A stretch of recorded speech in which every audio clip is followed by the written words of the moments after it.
Hello students, আজকে তোমাদের মাধ্যমিক যারা দিয়েছো মাধ্যমিকের লাইফ সায়েন্সের পরীক্ষা ছিল। আশা করি সবার পরীক্ষা ভালো হয়েছে। তো আজকে লাইফ সায়েন্সের যে পরীক্ষার প্রশ্নপত্র ছিল সেই প্রশ্নপত্রের তোমাদের যে শর্ট কোশ্চেন থাকে, তোমাদের যে 36 নাম্বার যে শর্ট কোশ্চেন থাকে, মানে 1 নম্বরের যে কোশ্চেনগুলো আছে সেই কোশ্চেনগুলো আমি তোমাদের সাথে আলোচনা করছি। তো তোমরা পরীক্ষার কোশ্চেনগুলো মিলিয়ে নাও, মিলিয়ে নিলে তোমাদের সুবিধা হবে, তোমাদের মার্কসটা কীরকম কী হচ্ছে সেটা তোমাদের জানতে সুবিধা হবে। তো প্রথম থেকে এমসিকিউ থেকে আমি শুরু করছি, প্রথম থেকে একদম যেভাবে বলছি সেভাবে মিলিয়ে নাও। দেখো, প্রথমে তোমাদের একের দাগের যে একের কোশ্চেনটা আছে, কোশ্চেনটা বলেছে মিলার এবং উরের পরীক্ষায় নিচের কোন বিক্রিয়াটি ব্যবহৃত হয়নি। এক্ষেত্রে উত্তরটা হবে H2S। ঠিক আছে, পরের প্রশ্নটা দেখো। পরের প্রশ্নে বলা হচ্ছে যে কোনটি মৌমাছির ওয়াগেল নৃত্যের সাথে বৈশিষ্ট্য নয়। ওয়াগেল নৃত্যের বৈশিষ্ট্য নয়, ওয়াগেল নৃত্যের বৈশিষ্ট্য নয় হবে, দেখো এই 100 মিটারের মধ্যে যেটা আছে, বা ওয়াগেল নৃত্যের ইংরেজি 8 অক্ষরে নেয়, এগুলো সবই ওয়াগেল নৃত্যের বৈশিষ্ট্য। বৈশিষ্ট্য নয় যেটা, সেটা হচ্ছে ঘয়েরটা। ওয়াগেল নৃত্যটির অভিমুখ নিম্নগামী হলে খাদ্যের উৎস সূর্যের বিপরীত দিকে থাকে, এইটা ওয়াগেল নৃত্যের বৈশিষ্ট্য নয়। ঠিক আছে, বেশ, পরের প্রশ্নে আসা যাক। পরের প্রশ্নে বলছে যে বিপন্ন প্রজাতি এবং তার বিপন্নতার কারণ সংক্রান্ত নিচের কোন জোড়াটি সঠিক। উত্তরটা হবে একেরটা, মানে কয়ের দাগেরটা, বহিরাগত প্রজাতির অনুপ্রবেশ মৌরলা মাছ। ঠিক আছে, তারপরের প্রশ্নে জৈব বিবর্ধনের সঙ্গে সংশ্লিষ্ট উপাদানটি কি। সংশ্লিষ্ট উপাদানটা হবে ক্লোরিনযুক্ত কীটনাশক। তারপরে পাঁচেরটা বলেছে নাইট্রোসোমোনাস, রাইজোবিয়াম, নাইট্রোব্যাক্টার, সিউডোমোনাস এই অনুজীবগুলোর মধ্যে কোনটি নাইট্রোজেন চক্রের চতুর্থ ধাপের সঙ্গে সংশ্লিষ্ট। উত্তর হবে ক্ষয়টা, সিউডোমোনাস। ইতর পরাগযোগ সম্পর্কিত নিচের কতগুলি বক্তব্য সঠিক। এখানে দেখো, ইতর পরাগযোগের জন্য বাহকের প্রয়োজন হয়, একদম ঠিক। ইতর পরাগযোগের ফলে উৎপন্ন অপত্য উদ্ভিদের নতুন চারিত্রিক বৈশিষ্ট্যের আবির্ভাব ঘটে, এটাও ঠিক। ইতর পরাগযোগ বাহক নির্ভরশীল না হওয়ায় পরাগরেণুর অপচয় কম হয়, দেখো এটা ভুল, কারণ ইতর পরাগযোগ বাহক নির্ভরশীল প্রথম পয়েন্টেই আছে, তাহলে এটা ভুল গেল, তাহলে দুটো ঠিক হলো এখনও পর্যন্ত। তারপরে শেষটা দেখা যাক, শেষটা বলছে ইতর পরাগযোগ বাহক নির্ভরশীল হওয়ায় পরাগরেণুর অপচয় বেশি হয়, এটাও ঠিক। তার মানে আমি দেখতে পেলাম চারটের মধ্যে তিনটে ঠিক, তাহলে উত্তর হবে কয়েকটা, তিনটে।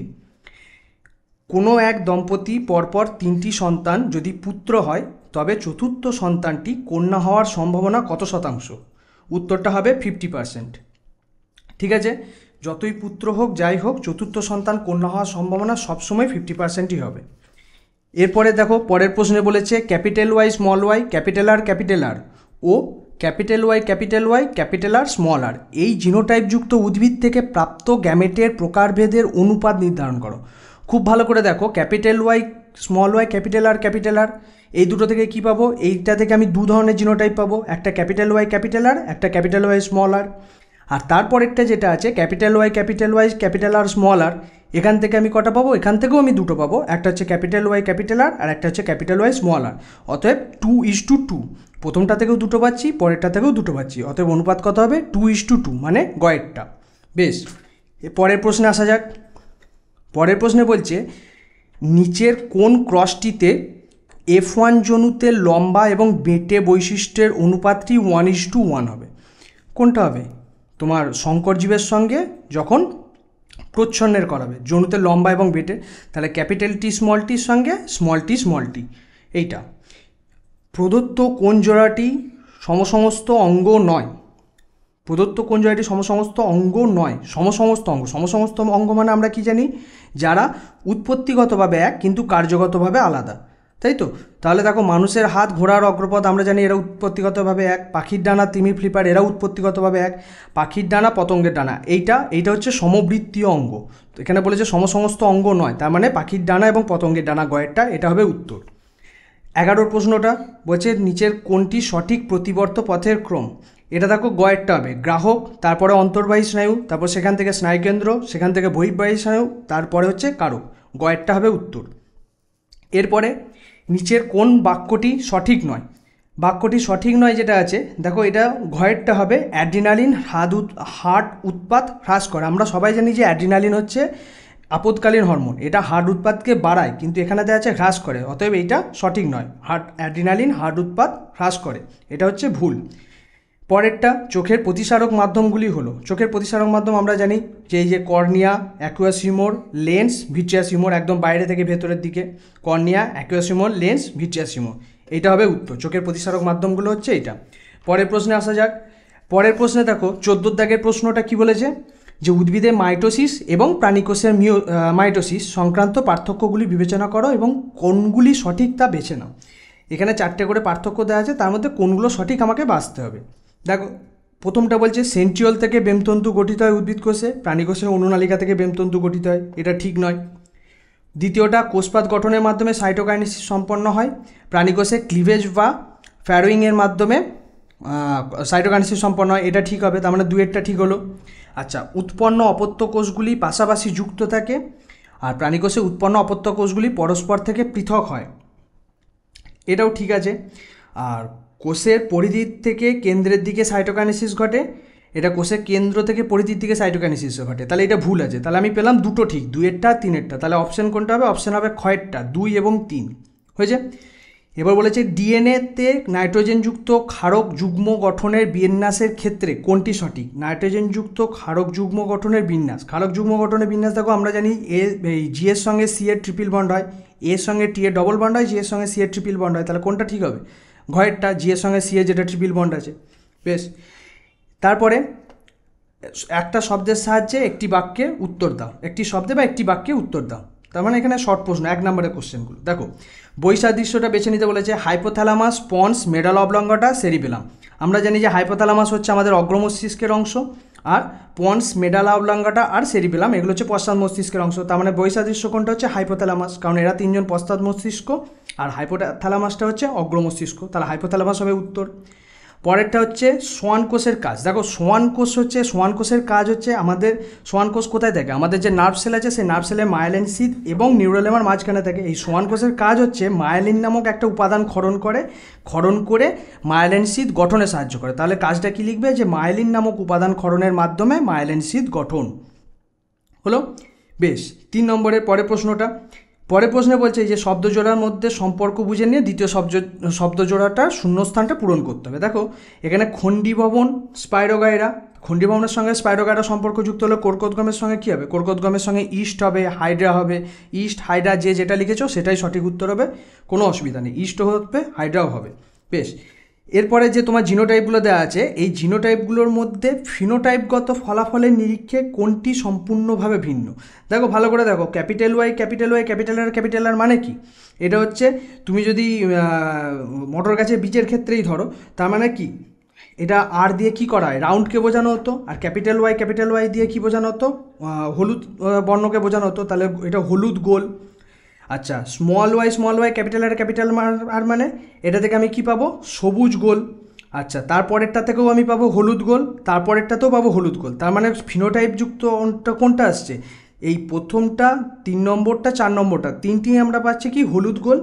আর 2 নম্বরটা একমাত্র পাচ্ছি সবুজ গোল। তার মানে আলাদা কোনটা হচ্ছে? সবুজ গোল। অর্থাৎ স্মল ওয়াই ক্যাপিটাল আর, এটা হচ্ছে উত্তর। স্মল ওয়াই ক্যাপিটাল আর।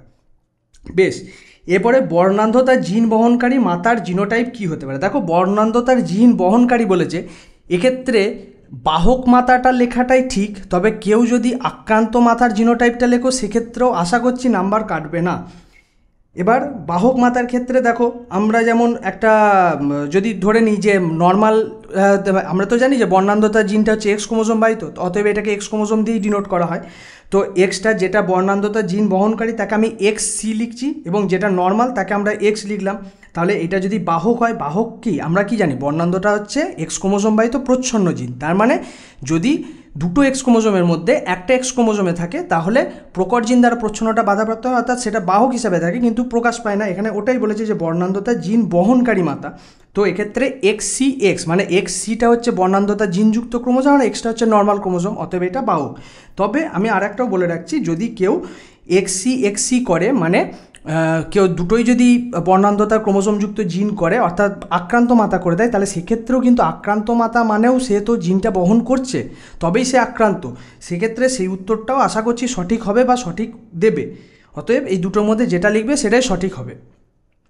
তারপরে ডারউইনের অভিব্যক্তি সংক্রান্ত মতবাদের প্রথম পর্যবেক্ষণ। দেখো, প্রথম পর্যবেক্ষণ হচ্ছে অত্যধিক হারে বংশবৃদ্ধি, বা তোমরা বলতে পারো জ্যামিতিক হারে বংশবৃদ্ধি। ডারউইন যেটা বলেছিল যে জ্যামিতিক হারে জীবের বংশবৃদ্ধি ঘটে, আর জ্যামিতিক হারে বা অত্যধিক হারে জীবের বংশবৃদ্ধি ঘটার জন্য আর কি ঘটে? সীমিত খাদ্য বাসস্থান, মানে খাদ্যের অভাব দেখা যায়, সীমিত বাসস্থান, সীমিত খাদ্য, এদের অভাব দেখা যায়, মানে খাদ্য বাসস্থান এদের অভাব দেখা যায়। এটাই হচ্ছে ডারউইনের অভিব্যক্তি সংক্রান্ত মতবাদের প্রথম পর্যবেক্ষণ। দেখো, তারপর একটা বলছে নিচে যে 4টে বিষয় আছে এর মধ্যে 3টে অপর একটির অন্তর্গত, সেটা আমাকে খুঁজে নিতে হবে। 7 কোশ্চেনে কী কী আছে? দ্বীপভূমির নিমজ্জন, লবণাম্ব উদ্ভিদ ধ্বংস, সুন্দরবনের পরিবেশগত সমস্যা, খাদ্য খাদকের সংখ্যার ভারসাম্যর ব্যাঘাত। এটা আমরা বুঝতেই পারছি, এটা প্রত্যেকটা কি, ওই দ্বীপভূমির নিমজ্জন, লবণাম্ব উদ্ভিদ ধ্বংস, খাদ্য খাদকের সংখ্যার ভারসাম্য ব্যাঘাত, প্রত্যেকটাই কি সুন্দরবনের পরিবেশগত যে সমস্যা তার অন্তর্গত। তার মানে উত্তরটা হবে সুন্দরবনের পরিবেশগত সমস্যা। বেশ, এরপরে 2-8 হচ্ছে জেএফএম এর মূল ভূমিকা কি? জেএফএম এর মূল ভূমিকা একদম এক কথায় লিখবে, বন সংরক্ষণ। আমরা কি জানি? বনভূমি এবং বনভূমি সংরক্ষণের যে প্রক্রিয়া জেএফএম, সেটা প্রক্রিয়া, তাকে আমরা জেএফএম বলি। জেএফএম এর ফুল ফর্ম কি? Joint forest management. ওকে, তো এটা এক কথায় একদম সুন্দর উত্তর হবে যে বন সংরক্ষণ। জেএফএম এর মূল ভূমিকা হচ্ছে বন সংরক্ষণ। বেশ, এরপরে আসছি আমরা স্তম্ভ মিলনে। এ স্তম্ভের সঙ্গে বি স্তম্ভ মেলাতে হবে। দেখো, প্রথমে যেটা আছে এডিএইচ হচ্ছে অ্যান্টি ডায়ুরেটিক হরমোন। কোনটা হবে? উঁয়োর দাগেরটা। উঁয়োতে কী আছে? নেফ্রনের দূরসংবর্ত নালিকার থেকে জলের পুনঃশোষণ দ্বারা মূত্রের পরিমাণ হ্রাস করে, এটা হচ্ছে এডিএইচ হবে। তারপর আছে অ্যামাইটোসিস কোনটা হবে? ঘয়েরটা। বেমতন্তু গঠিত হয় না। তারপরে আছে থ্যালাসেমিয়া কোনটা হবে? থ্যালাসেমিয়া হবে অটোজোমে অবস্থিত প্রচ্ছন্ন মিউট্যান্ট জিন। 6টা হবে অটোজোমে অবস্থিত প্রচ্ছন্ন মিউট্যান্ট জিন। তারপরে আছে কি? সমবৃত্তীয় অঙ্গ কোনটা হবে? সমবৃত্তীয় অঙ্গ হবে তোমার অভিসারী বিবর্তন, যেটা আছে অভিসারী বিবর্তনকে ফলো করে আমরা জানি সমবৃত্তীয় অঙ্গ, অতএব অভিসারী বিবর্তন ওইটা হবে, ক্ষয়েরটা। তারপর আছে মানব জনসংখ্যার বৃদ্ধির সঙ্গে যুক্ত হবে জলাভূমির হ্রাসপ্রাপ্তি, কারণ জনসংখ্যা বৃদ্ধির সঙ্গে জনসংখ্যা যত বৃদ্ধি পায় জলাভূমির হ্রাসপ্রাপ্তি ঘটে, এটা আমরা জানি। বেশ, তারপরটা হচ্ছে পক্ষী পরাগী পুষ্প কোনটা হবে? পক্ষী পরাগী পুষ্প হবে তোমার ওই পক্ষী পরাগী পুষ্প হবে পলাশ হচ্ছে পক্ষী পরাগী পুষ্প হবে, ঠিক আছে। গয়েরটা হবে পক্ষী পরাগী পুষ্প হবে, গয়েরটা পলাশ হয়েছে। এরপর সত্য মিথ্যাতে দেখি। সত্য মিথ্যা বলছে দূরের বস্তু দেখার ক্ষেত্রে অক্ষিগোলকের লেন্সটির বক্রতা হ্রাস পেলে ফোকাস দৈর্ঘ্য বেড়ে যায়, একদম ঠিক, এটা সত্য। পরেরটা প্রাণীকোষের মাইটোসিসের অ্যানাফেজ দশায় অপত্য ক্রোমোজোমের মেরুবর্তী চলন ঘটে, এটাও সত্য, এটা ট্রু। বেশ, তারপরেরটা হচ্ছে একটি লোকাসের ক্ষেত্রে হোমোজাইগাস প্রকট এবং অপর লোকাসের ক্ষেত্রে হেটেরোজাইগাস প্রকট, এরূপ একটি জিনোটাইপের উদাহরণ হলো বি স্মল আর, এটা মিথ্যা।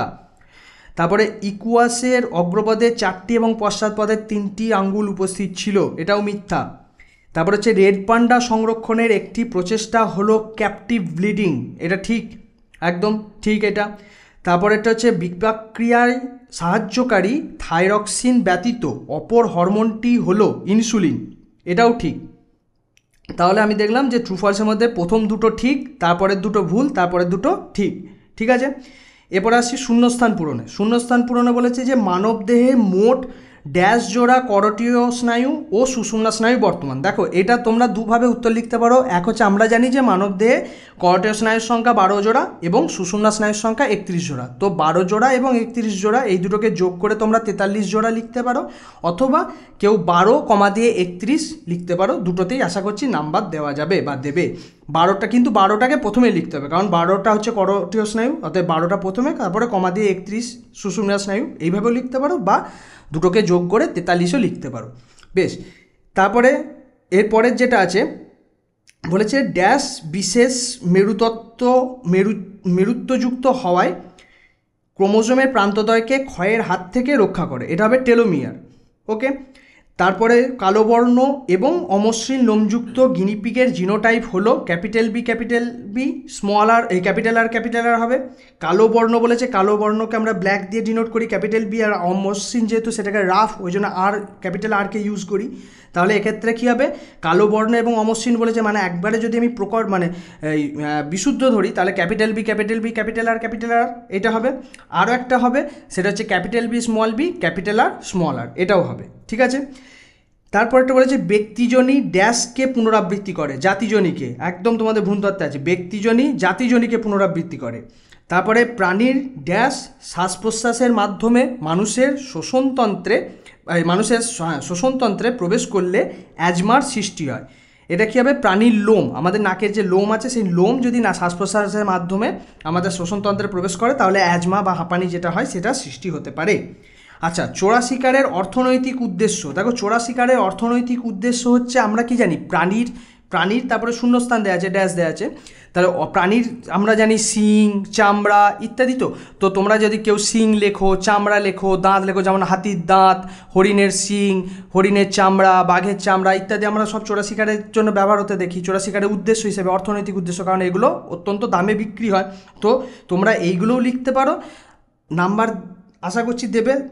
কিন্তু একদম অ্যাপ্রোপ্রিয়েট অ্যান্সার যদি করো তোমরা এটাকে অঙ্গ লিখে দেবে, কারণ সবই আমরা জানি দাঁত, চামড়া, শিং এগুলো সবই তো অঙ্গের মধ্যে পড়ে। তো চোরা শিকারের অর্থনৈতিক উদ্দেশ্য হলো প্রাণীর অঙ্গ, অর্থনৈতিক উদ্দেশ্যটা কি, প্রাণীর অঙ্গ। ঠিক আছে, তো এটা তোমরা অঙ্গ করে নিতে পারো। এরপরে দেখো, এরপরে এসে যাচ্ছে তোমাদের 2 নম্বরের কোশ্চেন। তো 2 নম্বরের কোশ্চেনগুলো তোমরা তোমাদের মতো করেছো, এগুলো একটু ব্যাখ্যা জাতীয় আছে, কিছু কিছু কনসেপচুয়াল আছে, কিছু ডাটা ভিত্তিক কোশ্চেন আছে, 5 নম্বরেরগুলোও তাই আছে। এবার এই যে 36টা কোশ্চেন তোমাদের আমি বলে দিলাম, কোশ্চেনগুলো তোমরা মিলিয়ে নাও, এই উত্তরগুলো তোমরা মিলিয়ে নাও। আশা করছি সবার পরীক্ষা ভালো হয়েছে, আগামী পরীক্ষাটাও ভালো হবে, তোমাদের পরীক্ষা খুব ভালো হোক, তোমাদের জীবন অত্যন্ত সুন্দর হোক। নমস্কার।